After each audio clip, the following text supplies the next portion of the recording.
విరిగిపోయి కుర్చీలో కూర్చుంటే నేను ఒకసారి వారిని పలకరించడానికి వెళ్ళాను.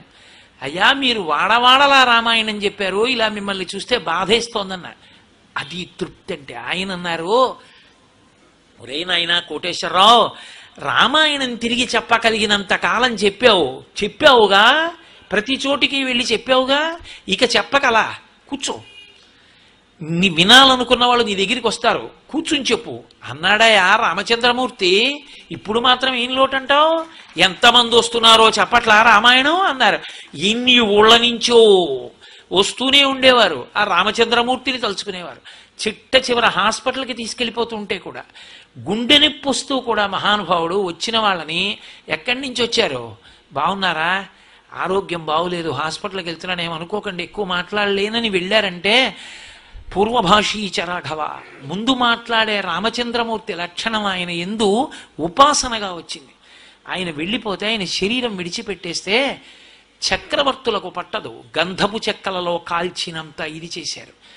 ఆయన వెళ్ళిపోయిన రోజున ఆంధ్రదేశంలో కొన్ని వందల కుటుంబాలు అన్నం వండుకోలేదు. అటువంటి మహాపురుషులు ఎందరో. మల్లంపల్లి శరభేశ్వర శర్మ గారి శరీరాన్ని విడిచిపెడితే కొన్ని వందల కుటుంబాలు అన్నం తినలేదు. అంతటి మహాపండితుడు, అంతటి భక్తి తత్పరుడు మహానుభావుడు వెళ్ళిపోయాడని. నీ శరీరం వెళ్ళిపోయిన రోజున, అరే మహానుభావుడు ఆయన వెళ్ళిపోయాడరా, మాకు చెప్పేవాడెవడరా, ఏమి ధార్మికుడురా, ఏమి బతుకు బతికాడరా అని అన్నం, వాళ్ళ అన్నం వండకే ఏం తింటాం అని అనడం కాదు. అన్నం వండాలని భార్య మర్చిపోయి చాలా దిగులుగా ఆ రోజున అందరూ ఉపవాసం ఉండేటట్టుగా, కనీసం 100 కుటుంబాలు నిన్ను తలుచుకుని అన్నం తినలేని స్థితిలో ఉండగలగాలంటే ధర్మము వినా వేరొకటి లేదు. ఎవడు ధార్మికుడో వాణ్ణే స్మరిస్తుంది ప్రపంచం తప్ప, ఎంత కూడబెడితే మాత్రం వాడు గుర్తున్నాడు. కారే రాజులు రాజ్యముల్ గెలువరే, గర్వోన్నతిం పొందరే వారేరి, సిరి మూట కట్టుకొని పోవంజాలిరే, భూమిపై పేరైనం కలదే, శిబి ప్రముఖులన్ ప్రీతిన్ యశక్కాములై ఈరే కోర్కెలు వరలం తలపరే ఈ కలమున్ భార్గవ అంటారు పోతన గారు. ఏరి ఎంతమంది చక్రవర్తులు, ఎంతమంది రాజులు, ఇక్కడి నుంచి అక్కడ వరకు నాది రాజ్యం అన్నారు. ఇన్ని సింహాసనాలు ఎంతమంది పరిపాలించారు, ఎంతమంది పేర్లు కూడా లోకంలో ఉన్నాయి, ఎవరు గుర్తున్నాయి?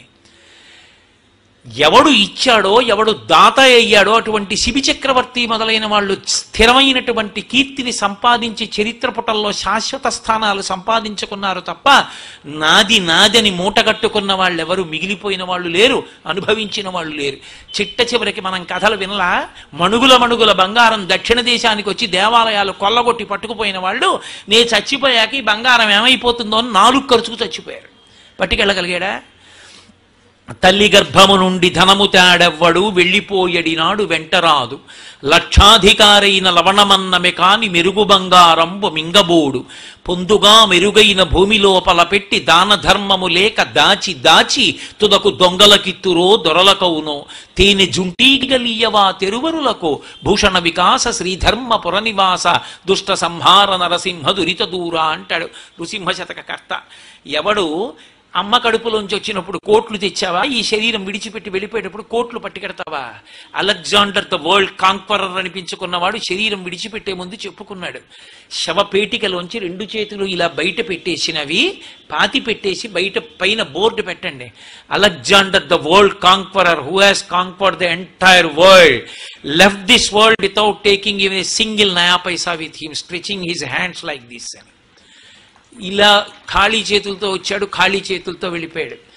నువ్వు పట్టుకెళ్ళేది ఏదైనా ఉంటే నీళ్లతో తడిపిన, బట్టతో తుడిచిన, ఎప్పుడూ చెరిగిపోని గీతలు గీసిన శిల్పి ఉన్నాడే పరమేశ్వరుడు, ఆయన్ని జ్ఞాపకం పెట్టుకుని ఆయన చెప్పినట్టు బతికి ధర్మాన్ని పట్టుకున్నవాడున్నాడే, వాడు శాశ్వత కీర్తికనిస్తాడు.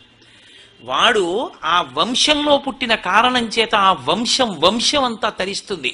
ఒక రఘుమహారాజు గారు పుట్టాడు, ఇక్ష్వాకు వంశం రఘువంశమైంది. ఒక్క రామచంద్రమూర్తి పుట్టారు, యుగాలు మారిపోయినా రామచంద్రమూర్తి నామం చెప్పుకుంటూనే ఉన్నాం. ఒక ధర్మరాజు గారు మహానుభావుడు, ఆయన పేరు చెప్తే చాలు పరవశించిపోతాం.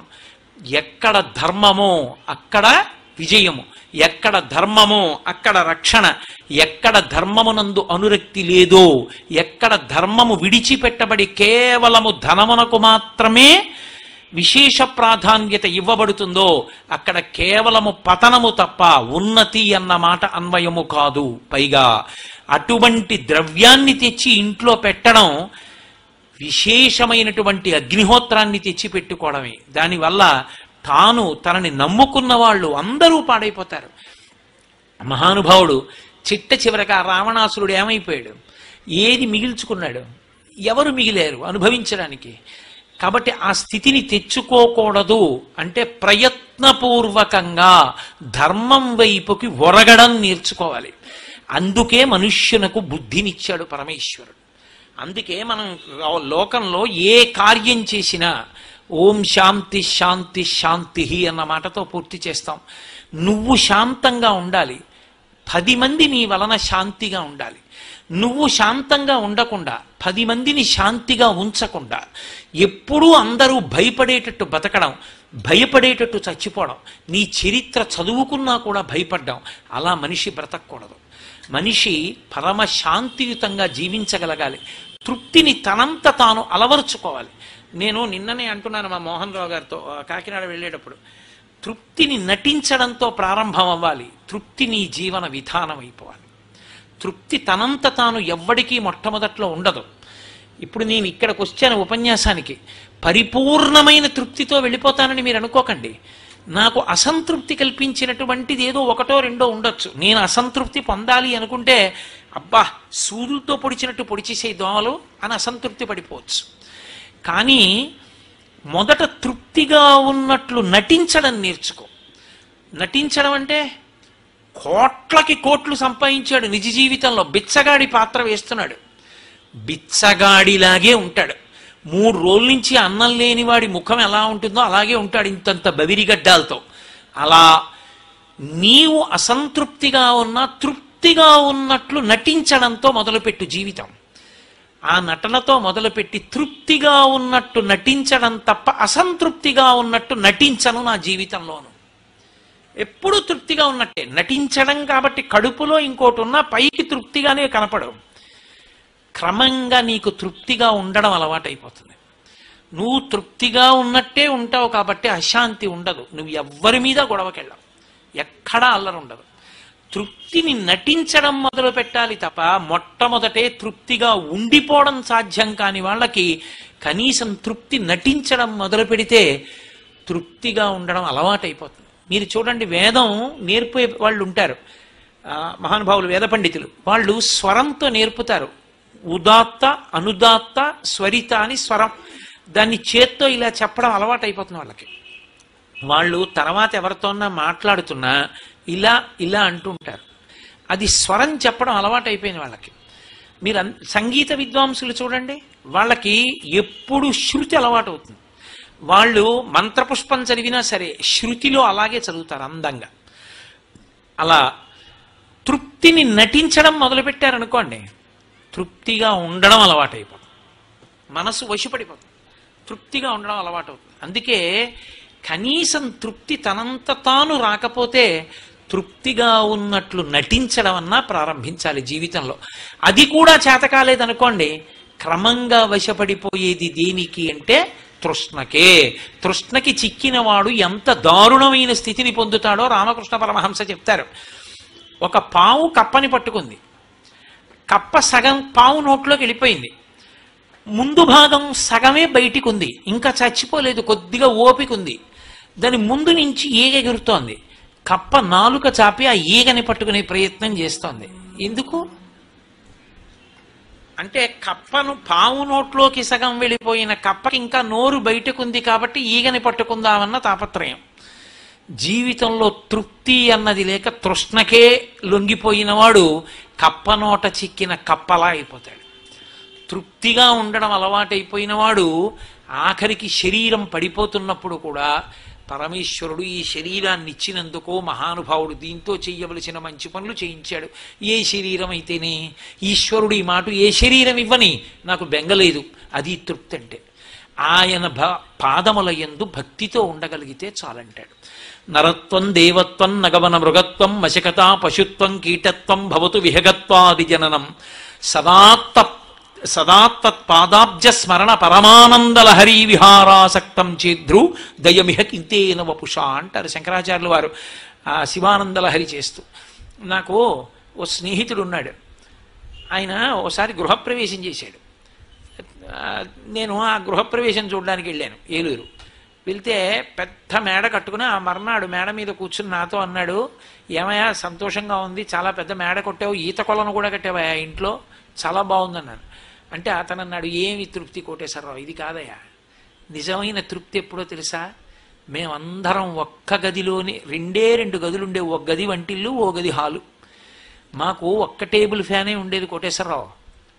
టేబుల్ ఫ్యాన్ ఇలా పెట్టి నేను ఇలా తల, మా తమ్ముడు ఇలా తల, మా అక్క అలా తల, మా చెల్లి ఇలా తల పెట్టుకుని మేము పడుకుంటే ఈ టేబుల్ ఫ్యాన్ మించి వచ్చినటువంటి గాలి తగులుతుంటే నిద్రపోయే వరకు నేను, మా తమ్ముడు, మా అక్క, మా చెల్లి అలా మాట్లాడుకుంటూ అందులోనూ వంతులేసుకుని అటు పడుకున్న వాళ్ళు రేపు ఇటు ఫ్యాన్కి దగ్గరగా, ఇవాళ ఇటు పడుకున్న వాళ్ళు రేపటు, అలా పడుకుని నలుగురం తలలు తగులుతూ పడుకుని మాట్లాడుకుంటూ మేము పడుకున్న రోజుల్లో ఉన్న తృప్తి ఏమిటో ఈ మేడలో ఉందనుకుంటున్నావా, ఇందులో లేదయా అన్నాడు.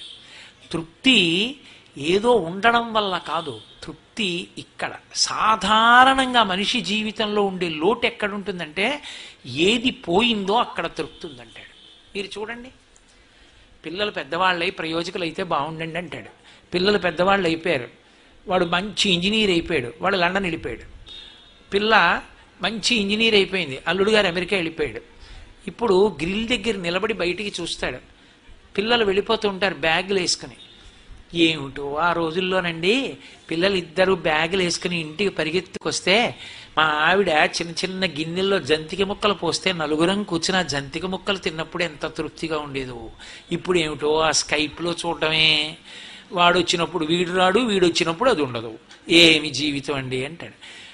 ఏదో పోయిందాన్ని తలుచుకుని నేను అప్పుడు తృప్తి, అప్పుడు ఏమిటో వీళ్ళు పెరగాలి, పెద్దవాళ్ళు అవ్వాలి, మంచి మంచి పెద్ద పెద్ద స్థితుల్లోకి వెళ్ళాలి, ఏమిటో అని అప్పుడు ఏడిచాడు. ఇప్పుడు పోయిందని ఏడిచాడు. ఎప్పుడు ఏడిచిపోయిన దానికి తృప్తి పడ్డం కాదు, ఇప్పుడు నీకు ఇక్కడ ఈశ్వరుడు ఏమిచ్చాడో దానితో తృప్తిపడు.